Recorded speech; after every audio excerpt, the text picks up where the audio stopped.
সম্মান আছে জনাবে রাসূলুল্লাহ সাল্লাল্লাহু আলাইহি ওয়াসাল্লামকে বলা যাবে কিনা? আরেকটা জিনিস হলো কাজ জাকুম মিনাল্লাহি নূরুন কিতাবুম মুবিন, এই কথাটা এই আয়াতের ব্যাখ্যা দিতে পারবো। আমরা বলি আলহামদুলিল্লাহ। তাইলে কাদ শব্দটা এখানে নিশ্চয়তা জ্ঞাপনের জন্য ব্যবহৃত হয়েছে।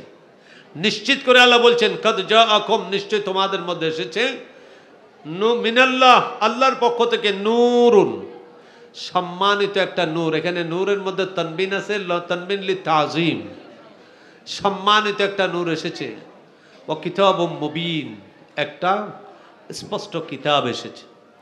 এই কিতাবের এই আয়াতের তাফসীরের মধ্যে অনেক মুফাসসিরিনকে লিখেছেন, বিশেষত বাংলার জমিনে প্রত্যেক মাদ্রাসায়, সুন্নি ওয়াহাবি প্রত্যেক মাদ্রাসায় যে তাফসীরটা পড়ানো হয় সেটা হলো তাফসীরে জালালাইন। আগেই বলেছি, সে তাফসীরে জালালাইনের মধ্যে আল্লামা জালালউদ্দিন আব্দুর রহমান সুয়ুতি রহমতুল্লাহ আলাইহি লিখেছেন কাদ জাআকুম মিনাল্লাহি নূরুন, ইয়ানি হুয়ান নবিয়্যু সাল্লাল্লাহু আলাইহি ওয়াসাল্লাম।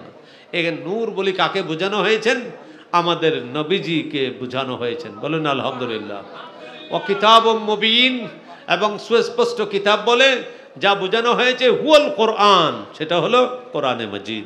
তো এইভাবে অনেক তাফসীরের মধ্যে লিখেছেন, রেফারেন্স দিতে গেলে অনেক সময় আছে। এখানে আমাদের স্নেহের মৌলানা আব্দুর রহিম আজহারি সাহেব এসেছেন, এখন আর আমি কথা দীর্ঘায়িত করব না। আমাদের স্নেহের ভাতিজা বাকি বিল্লাহ ভাই তো আমাদের একেবারে আমাদের ঘরেও এক রাত যাপন করেছেন আলহামদুলিল্লাহ। কোনোদিন বলি নেই, আজকে কথায় কথায় এসে গেছে। আমাদের ঘরেও এক রাত ওনার রাত্রি যাপনের সুযোগ হয়েছে মাহফিল উপলক্ষে। আমরা যে সেই আজ থেকে প্রায় 23 বছর আগ থেকে আমরা একটা সুন্নি সম্মেলন করেছিলাম আমাদের এলাকায়, বাতিলের মোকাবেলায় শুরু করেছিলাম ফেনীতে, সেটা এখনও চালু আছে আলহামদুলিল্লাহ। বাতিলের মোকাবেলায় সেটা ইমানে খোরাক দিচ্ছে, পেশোয়ারি দরবার শরীফে যেমন ইমানে খোরাক দিচ্ছে, এইভাবে আমাদের ওই মাহফিলটা এখনও জিন্দা আছে। আমাদের মরহুম বাকিবিল্লাহ ভাইও সেই মাহফিলে একদিন মেহমান ছিলেন। তাই সম্মানিত উপস্থিতি, নবীজিকে সর্বোচ্চ সম্মান জ্ঞাপক শব্দ ব্যবহার করা ইমানের তাকিদ। ইমান এটা চায় যে শব্দ বললে নবীর শান ও মান খাটো হয় সেই শব্দ কখনো বলা যাবে না, চাইতো বাংলা, চাইতো ইংরেজি, চাইতো আরবি, চাইতো অন্য যে কোনো ভাষা। মূল মানদণ্ড হলো কি? মূল মানদণ্ডটা বলে দিলাম। এবার আপনি শব্দ আপনি নিজেই বিচার করতে পারবেন শিক্ষিত মানুষ হিসেবে, কোনটা নবীর পক্ষে সম্মানজনক, কোনটা নবীর পক্ষে অসম্মানজনক।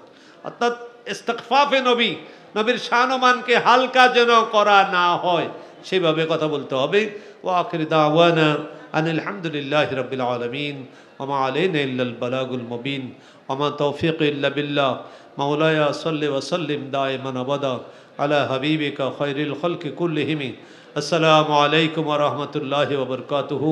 যা আলোচনা হলো স্বল্প বিস্তর আলোচনার মধ্যে কোনো প্রকার অনিচ্ছাকৃত যদি ভুল হয়ে থাকে রব্বুল আলামিন তার হাবিব কিবরিয়া রুসিলা যেন ক্ষমা করেন, আমরা বলি আল্লাহুম্মা আমিন। আর যা আলোচনা হলো সেই মতো প্রথমে আমাকে, পরে সকল শ্রোতাবৃন্দকে আমল করার তৌফিক নসিব করুন, আমিন।